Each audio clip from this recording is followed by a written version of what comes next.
Collective bargaining हम लोग इसके पहले हम लोग बात किए थे कि नेगेटिव इफेक्ट्स ऑफ स्ट्राइक और घेराव और बायकॉट, ये सब जो इंडस्ट्रियल ऑर्गेनाइजेशंस में होता है, उसमें हम लोगों ने देखा था कि ये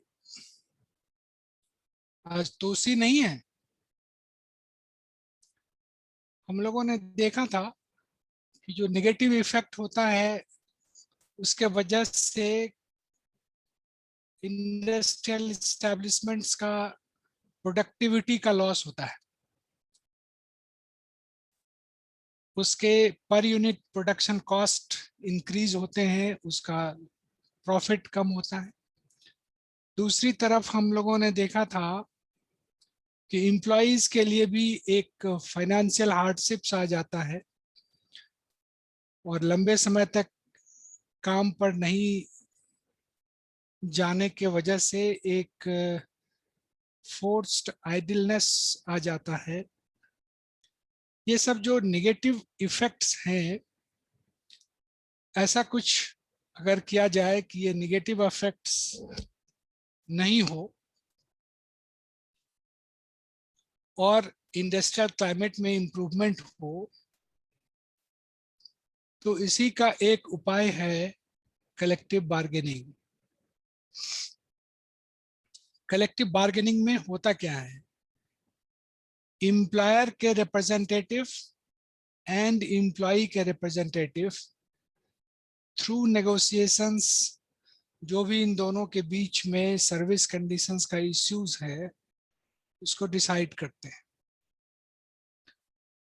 तो अगर अब जैसे इंडस्ट्रियल डिस्प्यूट्स एक्ट में सेक्शन 3 से 7 तक हम लोगों ने देखा है कि अगर डिस्प्यूट अराइज किया तो उसको रिजॉल्व करने का मैकेनिज्म्स है। कंसिलिएशन ऑफिसर्स की अपॉइंटमेंट होती है।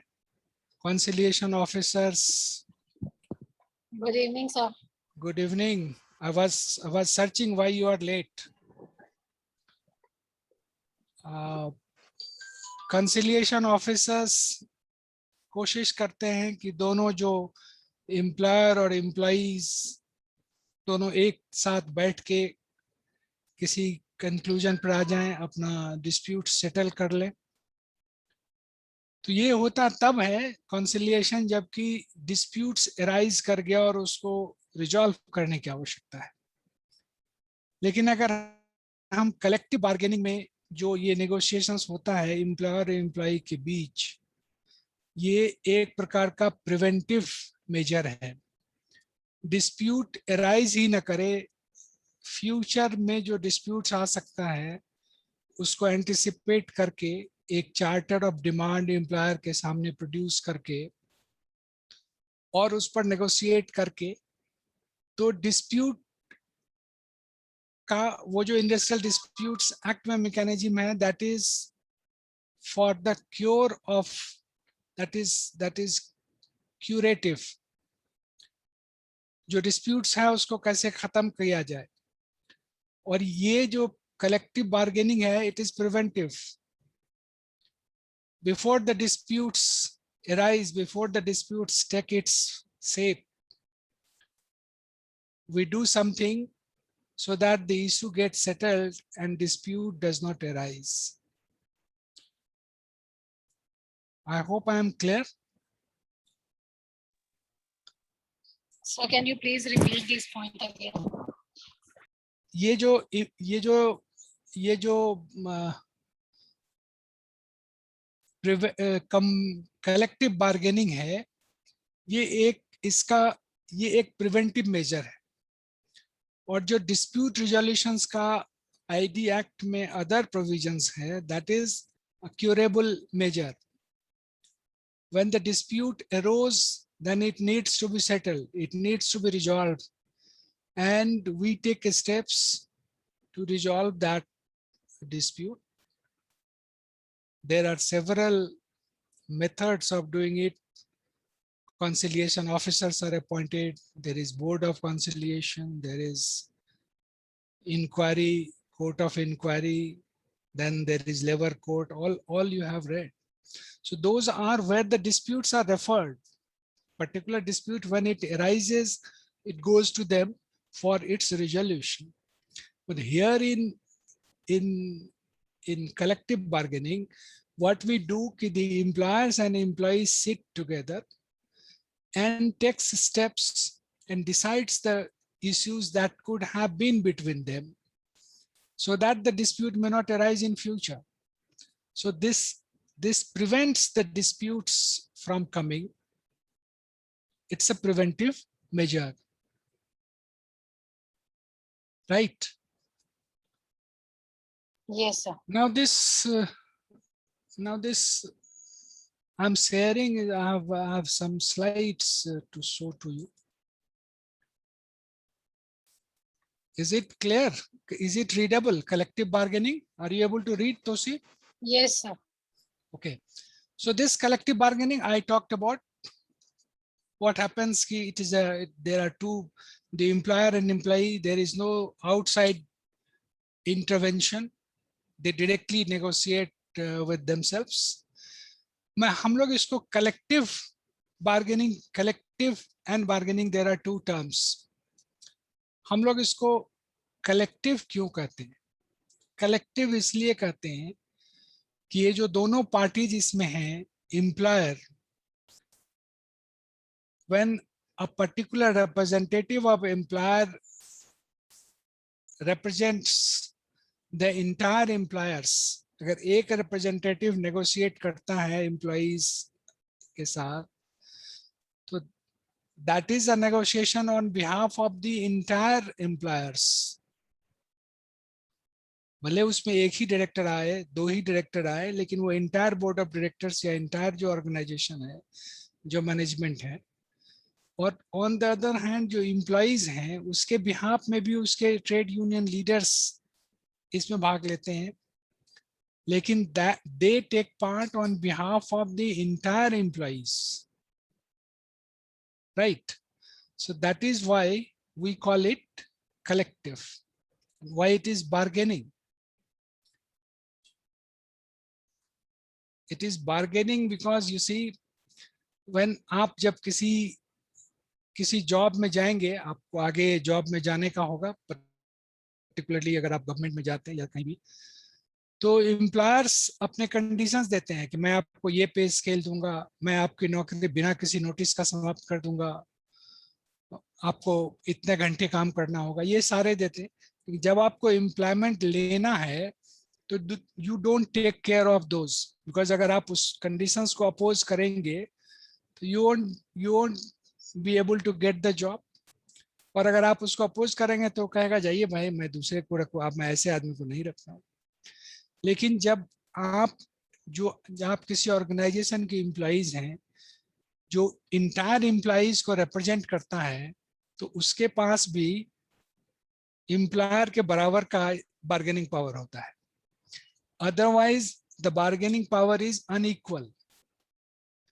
जो आपने एक लायन एंड लैम्ब का स्टोरी सुना होगा, अगर लायन से बचना चाहता है तो उसकी लायन का सारा कंडीशंस एक्सेप्ट करना पड़ता है, किसी तरह बच जाए. तो जब आप नौकरी पाना चाहते हैं तो आप whatever conditions they put, you sign on the dotted lines that I agree to all these conditions.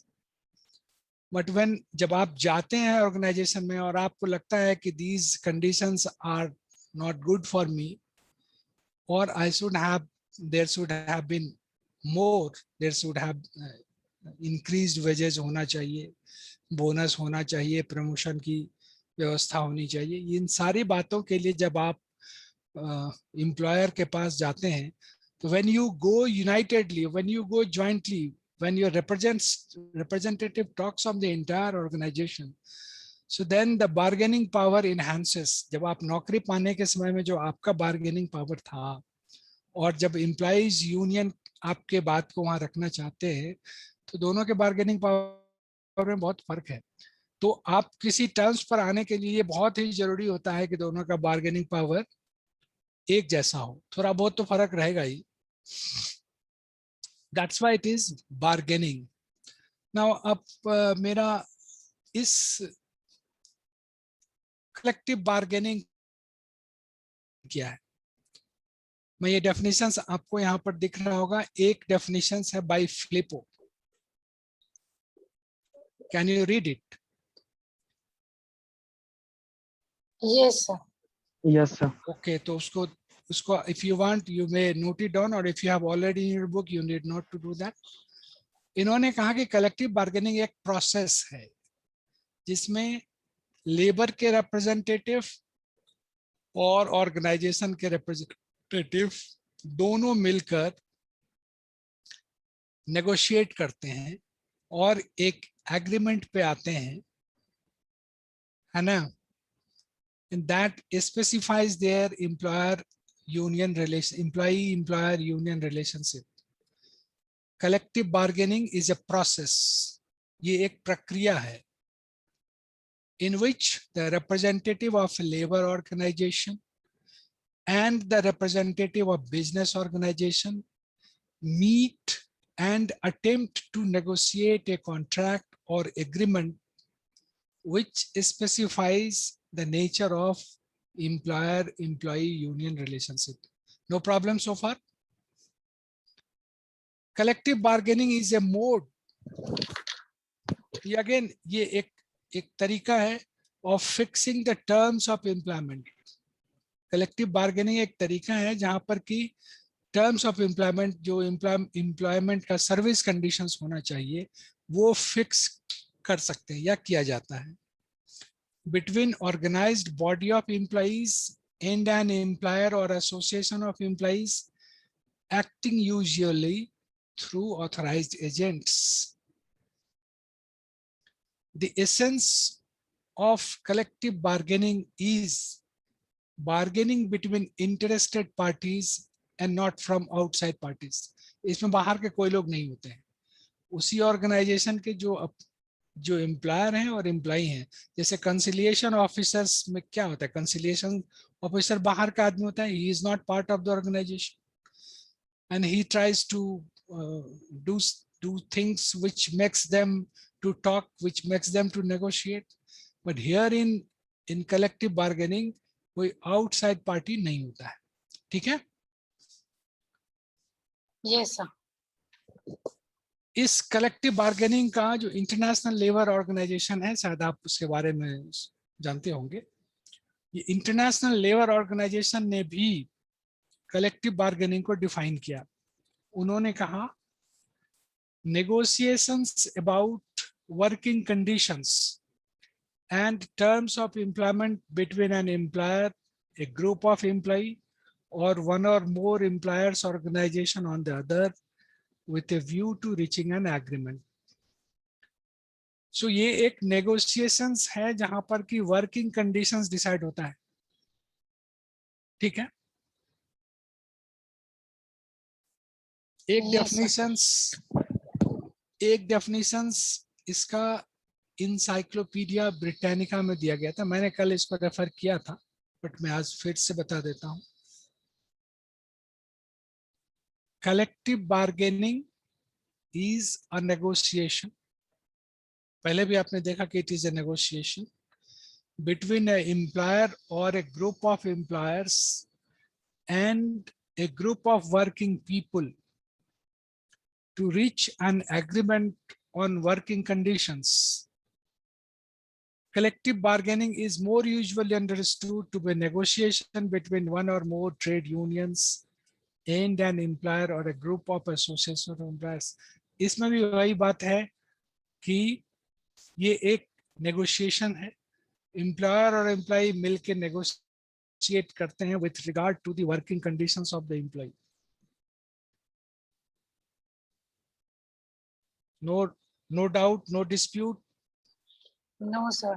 Mutual negotiation है दोनों पार्टी के बीच में. Very good. म्यूचुअल, दोनों पार्टी आमने सामने बैठ के एक गिव एंड टेक का जो प्रिंसिपल होता है, एम्प्लॉइज उनको क्या दे सकता है और एम्प्लॉयर उनको क्या दे सकता है, ये दोनों तय करते हैं. जो एम्प्लॉयर आपको देगा वो आपका सर्विस कंडीशंस हो जाएगा, आप जो एम्प्लॉय को देंगे, एम्प्लॉयर को देंगे, वो उसके प्रोडक्टिविटी के लिए, उसके ऑर्गेनाइजेशन के स्मूथ रनिंग के लिए हो जाएगा। ठीक है। Yes.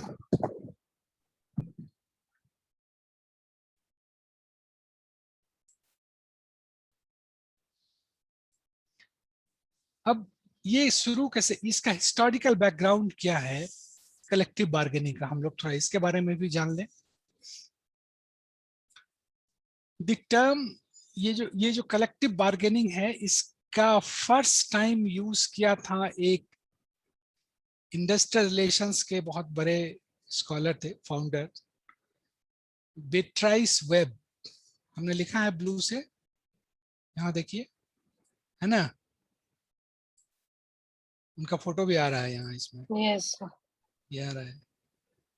इन्होंने ही पहली बार कलेक्टिव बार्गेनिंग टर्म का यूज किया इन द ईयर 1891 ब्रिटेन में। तो कलेक्टिव बार्गेनिंग की शुरुआत ब्रिटेन से हुई, ठीक है। और उसके बाद European continent and United States में। यूनाइटेड स्टेट्स में एक जनाब थे Samuel Gompers, it has been highlighted, you can read it यहाँ पर, है ना। उन्होंने Yes, sir. इस कॉन्सेप्ट को बहुत डेवलप किया as a leader of American Federation of Labor, ठीक है। Yes, sir. Now we come to in our India. हमारे देश में सबसे पहले एक कलेक्टिव बार्गेनिंग एग्रीमेंट 1920 ईस्वी में महात्मा गांधी के प्रयास से, है ना, एक अहमदाबाद के टेक्सटाइल इंडस्ट्री में हुआ था। In India, the first collective bargaining agreement was concluded in 1920 at the instance of Mahatma Gandhi to regulate the labor management relations between a group of employees and their workers in the textile industry of Ahmedabad. जब India independent हो गया तो एक company है Dunlop rubber company, tyres बनाती हैं, आप सभी जानते होंगे। सबसे पहला कलेक्टिव बार्गेनिंग एग्रीमेंट इन्होंने 1947 में किया था। दूसरी कंपनी थी बाटा सू कंपनी, इन्होंने 1951 में अपने एम्प्लॉइज के साथ, एम्प्लॉय के साथ एक कलेक्टिव बार्गेनिंग एग्रीमेंट से सर्विस कंडीशंस तय किया था। एक और कंपनी है इंडियन एल्यूमिनियम कंपनी, और उसके बाद से इसके बेनिफिट्स को देखते हुए जो इंडिया का इंडस्ट्रियल पॉलिसी रिजोल्यूशंस हुआ, प्लानिंग कमीशन हुआ, सब में इस पे जोर दिया गया कि we should try to have collective bargaining, ठीक है। Yes, sir. कलेक्टिव बार्गेनिंग को इंटरनेशनल कन्वेंशंस से भी बहुत प्रोटेक्शन मिला है, और उन इंटरनेशनल कन्वेंशंस में भी इस बात पर जोर दिया गया है कि कलेक्टिव बार्गेनिंग पर जोर दिया जाए। कलेक्टिव बार्गेनिंग के इम्पोर्टेंस को उन लोगों ने भी समझा है। ये जो universal declaration of human rights है, जब यूनाइटेड नेशंस बना था तो 1948 में उन्होंने एक ह्यूमन राइट्स का डिक्लेरेशन दिया था कि क्या क्या ऐसे राइट्स हैं जो ह्यूमन राइट्स, उसके आर्टिकल 23 में उन्होंने आइडेंटिफाई किया है। Article 23 of the Universal Declaration of Human Rights identifies the ability to organize trade unions as a fundamental human right. तो ट्रेड यूनियंस बनाना, ऑर्गेनाइज करना, this is a fundamental human right as per the universal declaration of human rights. ठीक है। Secondly, international labour organisations, international labour organisation is ILO. International Labour Organization's Declaration on Fundamental Principles and Right at Work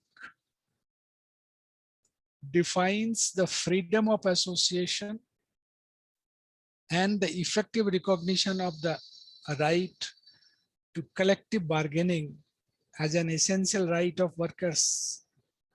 इन्होंने right of collective bargaining को एक workers का बहुत ही आवश्यक अधिकार माना इंटरनेशनल लेबर ऑर्गेनाइजेशन ने। The freedom of association and protection of the rights to organize convention में भी और कई दूसरे कन्वेंशंस में collective bargaining through creation of international labor standards पर जोर दिया गया था।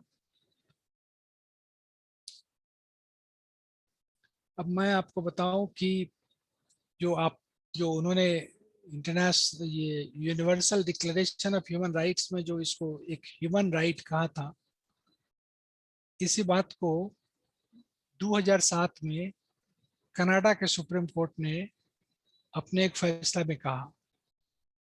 वो मामला था bargaining association versus British Columbia. Canada के सुप्रीम कोर्ट ने कहा the right to bargain collectively with an employer enhances the human dignity, liberty, and autonomy of the workers by giving them an opportunity to influence the establishment of workplace rules and thereby gain some control over a major aspect of their lives, namely their work. Collective bargaining is not simply an instrument for pursuing external aids, rather it is intrinsically valuable as an experience in self-government. इन्होंने कहा कि collective bargaining में जब आप workers को participate करने देते हैं डिसीजन मेकिंग में, तो उनके अंदर एक सेंस ऑफ डिग्निटी आता है। वो ये समझते हैं कि जो हमारा ये ऑर्गेनाइजेशन चल रहा है, ये इसके चलने में किस तरह का व्यवस्था होना चाहिए, किस तरह के निर्णय होने चाहिए, उसमें मेरी भी भागीदारी है। कई लोगों ने का जो प्रपोजल अगर एक्सेप्ट हुआ तो उनको लगता है कि मैंने ही ये प्रपोजल दिया था, उसी को आज यहाँ इफेक्ट दिया जा रहा है। तो that enhances their human dignity, right? Is it clear? Yes, sir. They feel motivated. हाँ, they feel motivated, right, correct, very good. और उनको अपने एसोसिएशन ऑर्गेनाइजेशन से एसोसिएट होने का, उसके साथ काम करने का, ऑर्गेनाइजेशन के गोल को अपना गोल समझने का, ये सब जो है सो अपॉर्चुनिटी मिलता है in the collective bargaining. This is about historical back international conventions हो गया।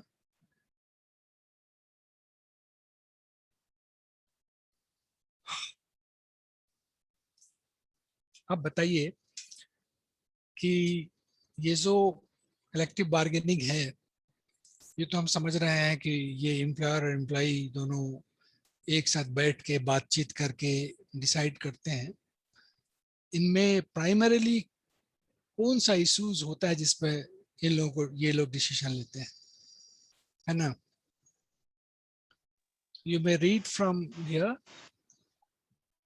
नॉर्मली जो इश्यूज होता है, there can be any issues, but between employer and employee normally issues क्या होता है? Issues relating to increase in wages, issues relating to bonus,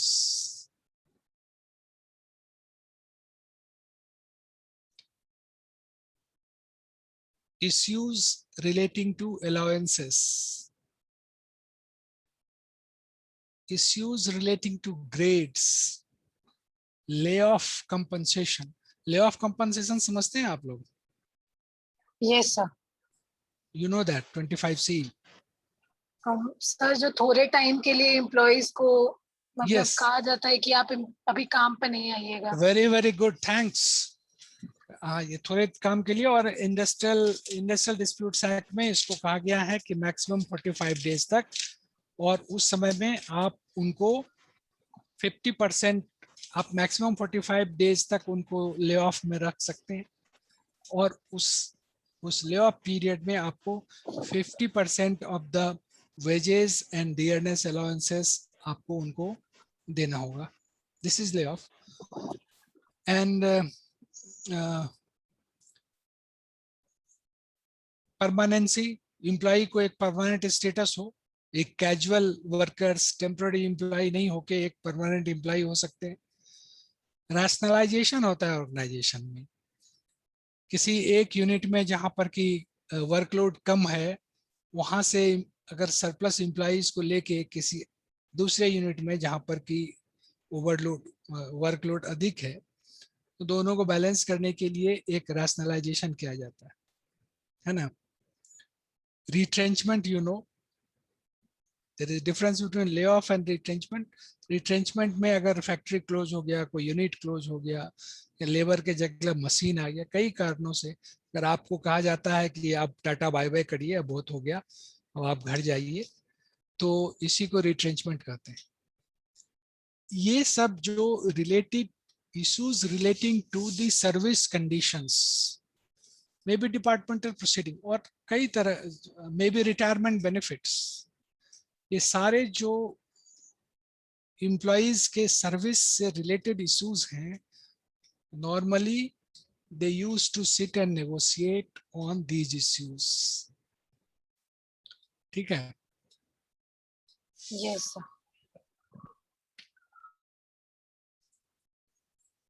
अब आइए, कलेक्टिव बार्गेनिंग के मेन फीचर्स क्या हैं. तो शायद आप लोगों में से सभी लोग मुझे बता सकते हैं. अगर मैं पूछूं कि बताइए मेन फीचर्स, तो एक तो सब बता देगा कि it is a group action. Yes sir. और दूसरा भी आप बहुत आसानी से बता सकते हैं कि इट इज फ्लेक्सिबल. जब दो आदमी बीच के आमने सामने बात करेगा, तो किसी रिजिड फार्मूला पर या किसी वाटर टाइट कंपार्टमेंट में बात नहीं होगी, है ना. So it is flexible and it is a two way process. आपका प्रपोजल वो एक्सेप्ट कर सकते हैं, उनका प्रपोजल आप एक्सेप्ट कर सकते हैं, या दोनों एक कर सकते हैं कि नहीं भाई, ये दोनों में से एक तीसरा, एक मॉडिफाइड ये रूप हो सकता है. तो it's a two way process.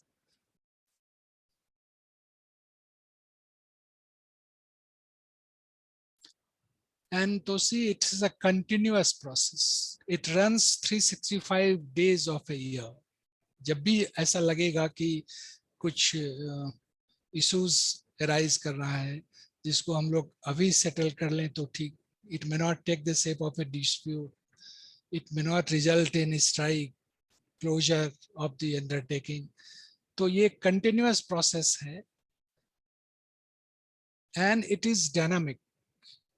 यहाँ पर हम ये नहीं कह सकते हैं हम लोग कि हम नए रूल्स को नहीं अडॉप्ट करेंगे, हम मशीन्स को नहीं अडॉप्ट करेंगे, हम नए तरीका से नहीं. ये डायनामिक प्रोसेस है. कुछ अगर ऑर्गेनाइजेशन के बेनिफिट में या कोई नई चीजें अवेलेबल हो गई हैं, फॉर एग्जांपल कंप्यूटराइजेशन, तो उन नई चीजों को भी, ये स्टैटिक नहीं है, ये नए चीजों का समावेश करने वाला एक डायनामिक प्रोसेस है. ठीक है ना. Yes sir. And very important that this is industrial democracy at work. Democracy में क्या होता है? The first man is equal to the last man. Yes sir. Equality. Equality. तो यहाँ पर एम्प्लॉयर और एम्प्लॉई इक्वल फुटिंग पर नजर आते हैं. दोनों मिलके एक दूसरे के लिए दोनों मिलके डिसाइड करते हैं कि हमको क्या करना चाहिए. डेमोक्रेसी में यही होता है. So this is the industrial democracy at work. है ना। Yes, sir. और it is not a competitive process. हम लोग क्यों कहते हैं कि it is not a competitive? Employer और एम्प्लॉय को एक दूसरे के बीच में कोई कंपटीशन नहीं होता है कि हमको आगे जाना है या हमको आगे जाना है, हमको ये नहीं होने देना है, आपको ये हम नहीं होने देना, ऐसा नहीं होता। ये दोनों एक दूसरे के सप्लीमेंट्री एंड कॉम्प्लीमेंट्री होते हैं। प्रिंसिपल गिव एंड टेक का होता है, कोई आपस में साथ चलने का होता है, या दोनों ऑर्गेनाइजेशनल गोल को फुलफिल करने का होता है। सो नथिंग लाइक कंपटीशन, है ना। Yes, sir. अब इट इम्प्रूव्स इंडस्ट्रियल रिलेशंस, हम बताने की जरूरत नहीं है। जब आप आपस से मिलजुल के रहेंगे, आपस के सहमति से काम करेंगे, तो कोई हॉस्टिलिटी का वातावरण नहीं होगा, रिजेंटमेंट नहीं होगा, तो आपस का संबंध अच्छा रहेगा। एम्प्लॉयर एम्प्लॉय के बीच में एक लंबा गैप नहीं नजर आएगा। ऐसा नहीं है कि 6 फीट ऊपर से बैठ के हमको डिक्टेट कर रहा है ना। Yes, sir. तो इट इम्प्रूव्स इंडस्ट्रियल रिलेशंस। और जब इस तरह की सिचुएशंस होती है जहां सहमति के आधार पर, बातचीत के आधार पर चीजों को डिसाइड किया जाता है, तो that creates a climate of growth and development, है ना। Yes, sir. एंड एक म्यूचुअल ट्रस्ट कॉन्फिडेंस की बात आती है।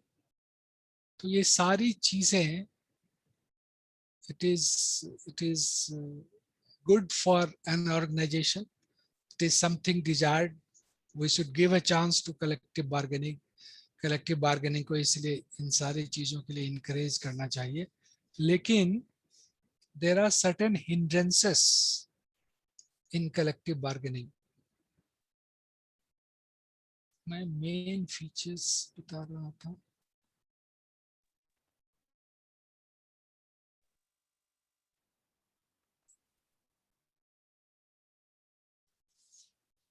हमारे यहाँ कुछ हिंड्रेंसेस है कलेक्टिव बार्गेनिंग सक्सेसफुल नहीं होने का। कुछ वजह है।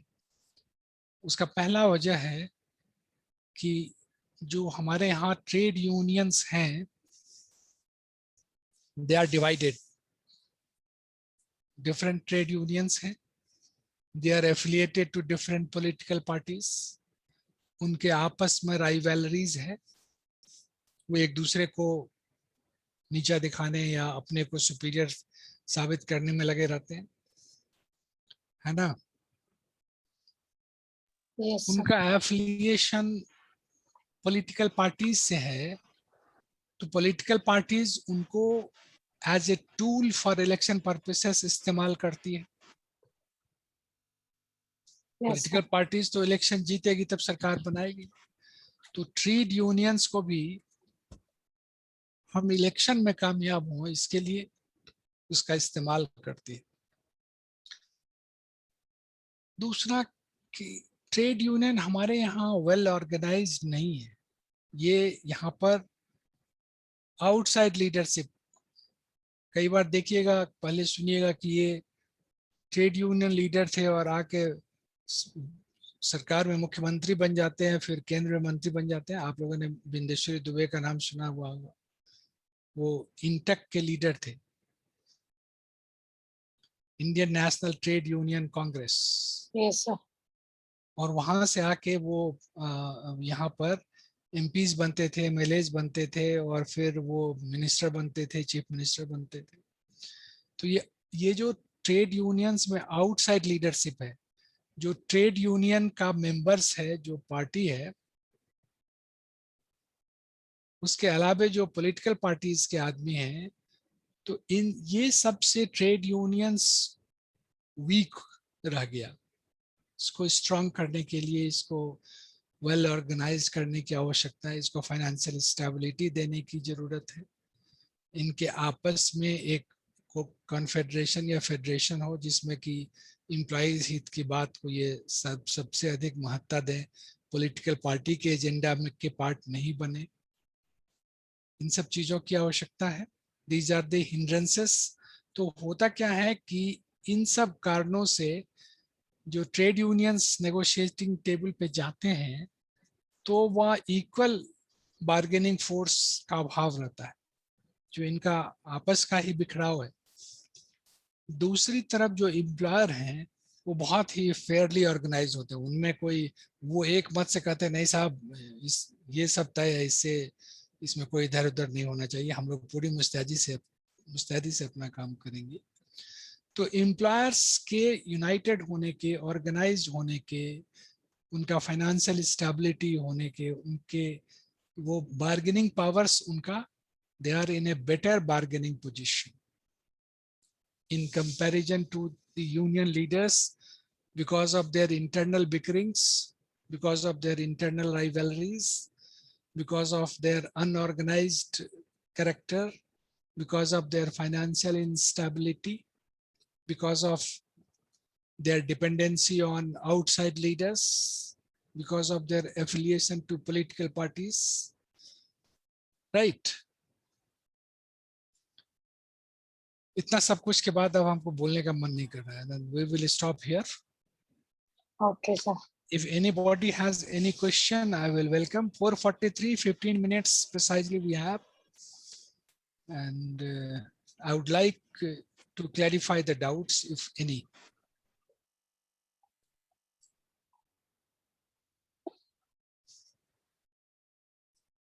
ये एक लंबा टॉपिक है, ये चलेगा 1-2 दिन।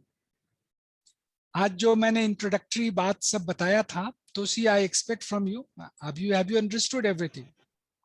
Yes, sir. Okay. So you had started from here, na, ki collective bargaining is a preventive measure. Correct. Yes.